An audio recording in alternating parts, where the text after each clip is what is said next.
అబద్ధాలమయం. ఏదో ఇక రేవంత్ రెడ్డి మెప్పు కోసం కేసీఆర్ గారికి ఒక లేఖ రాయాలి, తద్వారా రేవంత్ రెడ్డి దగ్గర ఏదన్నా ఈ మార్కులు కొట్టేయాలనేటటువంటి ఆలోచన తప్ప ఈ లేఖలో ఏమీ లేదనేటటువంటి విషయం చాలా స్పష్టంగా అర్థమవుతా ఉంది. అందుకనే మేము బీఆర్ఎస్ పార్టీకి డిమాండ్ చేస్తూ ఉన్నాం, పిసిసి ప్రెసిడెంట్ మహేష్ కుమార్ గౌడ్ గారిని, మీరు లేఖ రాయాల్సింది రేవంత్ రెడ్డికి. ఏమని రాయాలి? రైతు రుణమాఫీ 49,000 కోట్లు అని SLBC state level bankers committee ప్రభుత్వానికి చెప్పింది. ఆ 49,000 కోట్ల రుణాలు ఎప్పుడు మాఫీ చేస్తామని రేవంత్ రెడ్డికి లేఖ రాయాలి. మేనిఫెస్టోలో చెప్పినట్టు రైతు భరోసా 15,000 ఎప్పుడు ఇచ్చుడని దాని మీద లేఖ రాయాలి. ప్రతి మహిళకు 2,500 ఎప్పుడు ఇస్తావు రేవంత్ రెడ్డి అని దాని మీద లేఖ రాయాలి. కళ్యాణ లక్ష్మి చెక్కులు ఆడబిడ్డ పెళ్లి చేసుకుంటే ఆమెకు ₹1,00,000 పాటు తులం బంగారం ఎప్పుడు ఇస్తావు రేవంత్ రెడ్డి అని దాని మీద లేఖ రాయాలి. 18 సంవత్సరాలు నిండిన ప్రతి స్త్రీకి, ప్రతి మహిళకు, ఆడబిడ్డకు స్కూటీ ఎప్పుడు కొనిస్తావు రేవంత్ రెడ్డి అని చెప్పి దాని మీద లేఖ రాయాలి. 2 లక్షల ఉద్యోగాలకు సంబంధించి జాబ్ క్యాలెండర్ సంవత్సరం లోపల రిలీజ్ చేసి భర్తీ చేస్తామని చెప్పిన రేవంత్ రెడ్డి, మరి ఎప్పుడు చేస్తామని చెప్పి దాని మీద లేఖ రాయాలి. ఎస్సీ ఎస్టీ డిక్లరేషన్ అని చెప్పి చేవేళ్లలో సభ పెట్టి కేసీఆర్ గారు దళిత బంధు దళితులకు 10 లక్షలు ఇస్తుండు, మేము వస్తే అంబేద్కర్ అభయహస్తం కింద 12 లక్షలు ఇస్తామని చెప్పి ఆనాడు చెప్పినాం కదా, అది ఎప్పుడు అమలు చేస్తావు రేవంత్ రెడ్డి అని దళితులకు సంబంధించి దాని మీద లేఖ రాయాలి. బీసీ డిక్లరేషన్ అని చెప్పి కామారెడ్డిలో మీటింగ్ పెట్టి బీసీలకు 42% రిజర్వేషన్లు ఇస్తామన్నావు, అది ఎప్పుడు ఇస్తాం, బీసీలంతా లొల్లి పెడుతురు అని చెప్పి దాని మీద మహేష్ కుమార్ గౌడ్, ఈయన కూడా బీసీ కాబట్టి దాని మీద రేవంత్ రెడ్డికి లేఖ రాయాలి.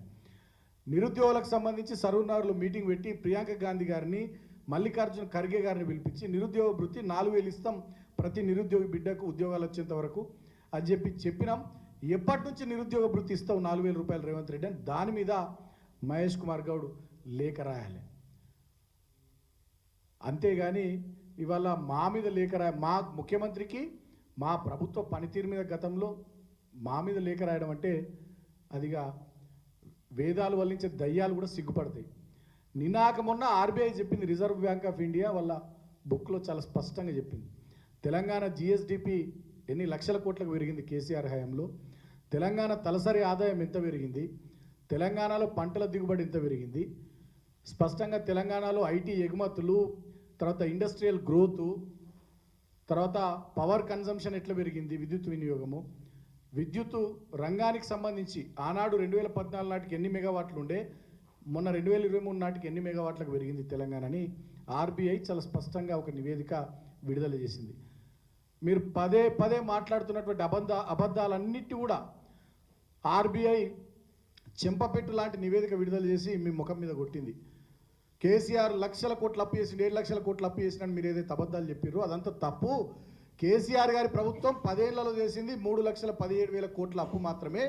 కానీ ఆ అప్పు వల్ల 50 లక్షల కోట్ల ఆస్తులు సృష్టించింది కేసీఆర్ ప్రభుత్వం అని చెప్పి రిజర్వ్ బ్యాంక్ ఆఫ్ ఇండియా చాలా స్పష్టంగా తన నివేదికలో వివిధ రంగాలకు సంబంధించి చెప్పింది. మరి మీరు ఈ సంవత్సర కాలంలో నేను అడుగుతా ఉన్న అబద్ధాల పిసిసి అధ్యక్షుడైన మహేష్ కుమార్ గౌడ్ను, మీ అబద్ధాల ముఖ్యమంత్రి రేవంత్ రెడ్డిని అడుగుతా ఉన్నా, మీరు ఈ సంవత్సర కాలంలో 1,00,000 కోట్ల అప్పు తెచ్చారు కదా, మరి ఏం సృష్టించి ఆస్తి తెలంగాణలో ఎటువైనా ఆ 1,00,000 కోట్లు తెలంగాణ నుండి వచ్చేటటువంటి నిధులు స్టేట్ ఓన్ ట్యాక్స్ రెవెన్యూ కానీ, state own tax non own tax revenue కానీ, మిగతా తెలంగాణలో జిఎస్టీ రూపంలో వచ్చేటటువంటివి కానీ, మిగతా అన్ని రకాల ట్యాక్స్ల రూపంలో వచ్చే డబ్బులు ఎటుపోతున్నాయి, అదేవిధంగా మీరు తెచ్చినటువంటి అప్పులు ఆ పైసలు ఎటుపోతున్నాయి, గవర్నమెంట్ ఆఫ్ ఇండియా నుంచి వచ్చేటటువంటి వివిధ స్కీములకు సంబంధించినటువంటి పైసలు అవన్నీ ఎటుపోతున్నాయి.